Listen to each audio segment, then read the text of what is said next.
अविन के आरोप सच्चे हैं? सुनिए एक आश्रमवासी बहन मोनिका की जुबानी। उसकी बात से और सच्चाई का कोई लेना देना ही नहीं है जी। जो उसने बोला है उसके झूठ के अलावा और कुछ मुझे दिखाई नहीं देता है। मुझे खुद को ये समझ नहीं आ रहा है कि आखिर ये सब बोलने के पीछे अविन का लक्ष्य क्या है, वो ऐसा क्यों बोल रही है और वो क्या सिद्ध करना चाहती है, क्या पाना चाहती है। मोनिका से सिर्फ यही पूछूंगी कि ये सब झूठे आरोप लगाकर वो भगवान को बदनाम करके जो भी करना चाह रही है मीडिया में, उसके पीछे उसका लक्ष्य क्या है। मोनिका, आपसे जानना चाहेंगे, आप खुद उस आश्रम में अवनी के साथ रहती हैं, आपको नहीं लगता कि जिस तरह के आरोप लगाए जा रहे हैं, जिस तरह की एक महिला हो, आप खुद एक महिला हैं, आप जानती हैं कि कितनी सही हो सकती है बात, कितनी गलत है, लेकिन अगर आप अवनी की बात करें, आप खुद उस आश्रम में रहती हैं, क्या लगता है कि अवनी क्या बात होगी, किस तथ्य को लेकर अवनी इस तरह का आरोप लगाए जा रहे हैं? जहाँ तक अविन के साथ में रही, देखिए ज्यादातर समय तो आश्रम में रही नहीं, लेकिन जितना मैंने अनुभव किया मेरे पर्सनल एक्सपीरियंस से मैं आपको कुछ बताना चाहूंगी। अविन पहले से ही थोड़ा मेंटली श्योर नहीं हो पाती थी। कभी उसको लड़कों के साथ रहना अच्छा लगता था, कभी उसको लड़कियों के साथ रहना अच्छा लगता था। हमारा आश्रम में बहुत ही डिसिप्लिन आश्रम है, हमारे अपने डिसिप्लिन है, अपने रूल्स हैं और हम लोग ऐसे ज्यादा मिक्सअप नहीं होते हैं। बहनों का अलग आश्रम है, भाइयों का अलग आश्रम है। अविन की हमेशा से ये इच्छा रहती थी कि आश्रम वाले मिक्सअप हो और जो हमारे डिसिप्लिन और रूल्स के अगेंस्ट था। हो सकता है कि ये बात उसको हर्ट कर गई हो और वो धीरे धीरे अपने आप ही आश्रम से साइड हो गई थी। और आज 4 साल के बाद वो जो आश्रम पे आरोप लगा रही है, मुझे कुछ समझ ही नहीं आ रहा है कि 2004 में अगर उसने ये देखा भी जो वो बोल रही है बेबुनियाद, तो आज 2008 में वो क्यों ये बात बता रही है? 2004 में उसने ये बात जाकर मीडिया में क्यों नहीं बोली कि आश्रम में ऐसा होता है? जी, शुक्रिया मोनिका आपका तमाम जानकारी के लिए। साथ ही हमने अवनी के साथ रहती है मोनिका अग्रवाल, उनसे भी हमने बातचीत की। उन्होंने सभी आरोपों को महज एक मनगढ़ंत कहानी का रूप दिया। मैं 12 साल से आश्रम में रहती हूँ। मेरा नाम भाविका है।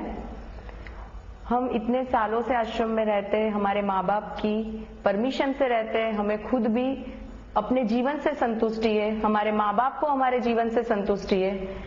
और आजकल जो भ्रामिक प्रचार हुआ जा रहा है, षड्यंत्रकारियों ने जो नया प्रचार शुरू किया है कि महिला आश्रम में ऐसे बहनों के चरित्र के ऊपर, हमारे गुरु के चरित्र के ऊपर, अब तो हद कर दी उन्होंने कि गुरु के चरित्र के ऊपर बोलना शुरू किया है। ये एकदम ही घिनौनी साजिश के सिवा और कुछ भी नहीं है, सिर्फ षड्यंत्र है। हम इतने सालों से आश्रम में रह रहे, हमने ना ऐसा कुछ देखा न सुना। ये सोचना ही महापाप है। ये चरित्रों के बारे में उन्होंने यहाँ अब संतों को, हमारे गुरु को, उनके सुपुत्र नारायण साईं को भी नहीं, हमारे कृष्ण को भी ले लिया। अब तो उनकी बुद्धि और उनकी मति को तो अब हम क्या बोले। आज कृष्ण की लीलाएं वो गलत ठहराई जा रही है, गोपियों के साथ की लीलाएं गलत ठहराई जा रही है, उसमें चरित्र का दोष दिया जा रहा है। आज हमारे शिवजी भी गलत है, हमारे कृष्ण भी गलत है, हमारे शंकराचार्य भी गलत है, हमारी व्यास की परंपरा भी गलत है। मतलब हमारी भारतीय संस्कृति गलत ठहराई जा रही है। आज कृष्ण के लिए जो चरित्रों के लिए कहा जा रहा है, उसके साथ वो कंपैरिजन कर रहे हैं हमारे संतों की। मतलब कृष्ण गलत है इसीलिए ये संत गलत है, यही कहा ना। संत को बाद में कहा, पहले हमारे कृष्ण को पहले कहा।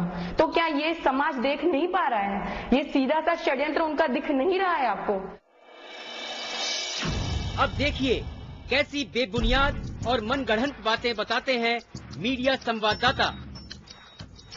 देखिए, जहाँ तक सेक्सुअल हेरेसमेंट की बात की जाए तो अवनी ने जो कहा है कि केवल अहमदाबाद नहीं, साबरकांठा के पास गांवों आश्रम है, वहाँ पर लड़कियां रहती है, महिलाएं रहती है। तो मैं आपको एक और बात बता दूं कि केवल गांवों की बात नहीं हो रही है। अहमदाबाद का जो मुख्य आश्रम है उसके पास भी एक बहुत ही बड़ा महिला आश्रम है, जहाँ पर कम से कम 30-35 लड़कियां रहती है। तो मतलब देखा जाए तो निश्चित तौर से जो महिलाएं अंदर है उनका शोषण हो रहा है। लेकिन क्या दबाव है, क्या धमकियां मिल रही है, उनके कारण शायद कई लोग बाहर नहीं आ रहे हैं। लेकिन 10 परस अब एक के बाद एक लोग उनके सामने आ रहे हैं। क्या आश्रम में बहनों का शोषण होता है? क्या वो सामने नहीं आ पाती हैं? आइए देखते हैं। मेरा नाम उमा शास्त्री है। मैं जिला बुलंदशहर यूपी में सिकंदराबाद में रहती हूँ। मेरे अपने 2 स्कूल हैं, एक प्रॉपर सिकंदराबाद में ही है और दूसरा ग्रेटर नोएडा धनकौर स्टेशन पर Indo Public Higher Secondary School, दूसरा सिकंदराबाद में इंडो पब्लिक कन्या विद्यालय। मैं यहाँ बापूजी से पिछले 13 वर्षों से जुड़ी हुई। मैंने बापूजी से दीक्षा लेने के बाद इतने ज्यादा चमत्कार अपने जीवन में देखे। अपने 4 बच्चे हैं, 2 बेटे 2 बेटियां। दोनों बेटियां बापूजी के महिला आश्रम में समाते थे।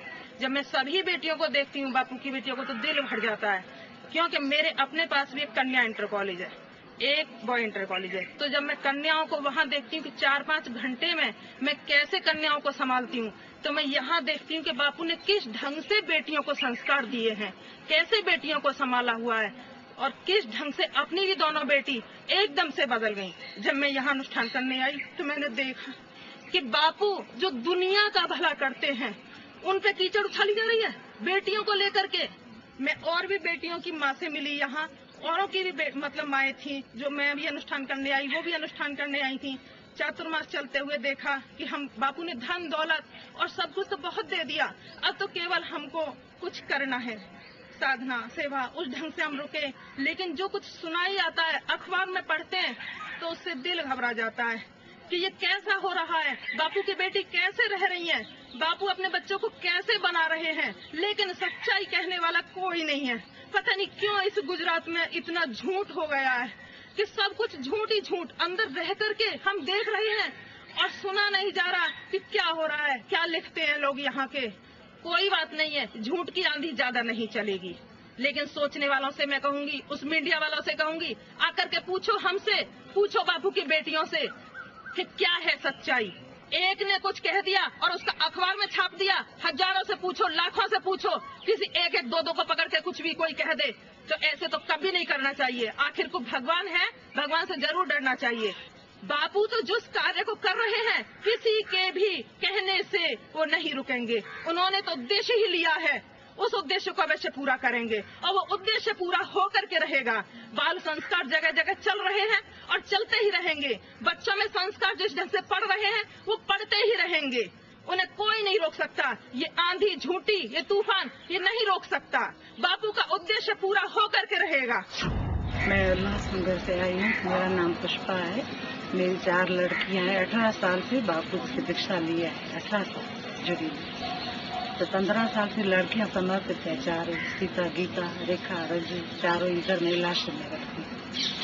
अच्छी तरह से इतना लड़कियों को सुखी देखकर इतना अच्छा लगता है। सबको आजू बाजू वाले को इधर लेके आइए, तो दीक्षा लो, इतना अच्छा है। मेरा नाम डॉक्टर कनक है। मैं इस आश्रम में तकरीबन 8 साल से रह रही हूँ परिवार। मेरे पति देव डॉक्टर अतुल, वो भी होम्योपैथी डॉक्टर है, मैं खुद भी होम्योपैथी डॉक्टर हूँ।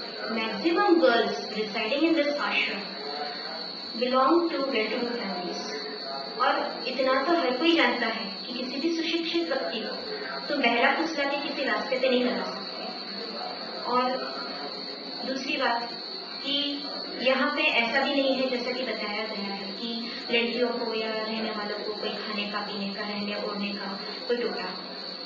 उल्टी की मैं तो ये बोलती हूँ कि घर में जो मुझे मिलता है उससे कई गुना ज्यादा मुझे यहाँ मिला है। सन 86 से पूज्य सदगुरुदेव के आश्रम में मैं रहती हूँ। लगभग 22 साल हो गए।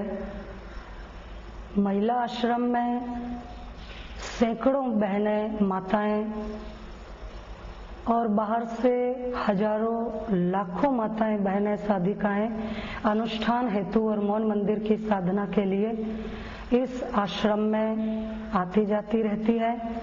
लेकिन लोक अपवाद में आज चर्चाएं अखबारों के माध्यम से और टीवियों के माध्यम से सुनने में आ रही है कि जो घृणित शब्दों में, अश्लील शब्दों में जो माताओं के ऊपर, नारियों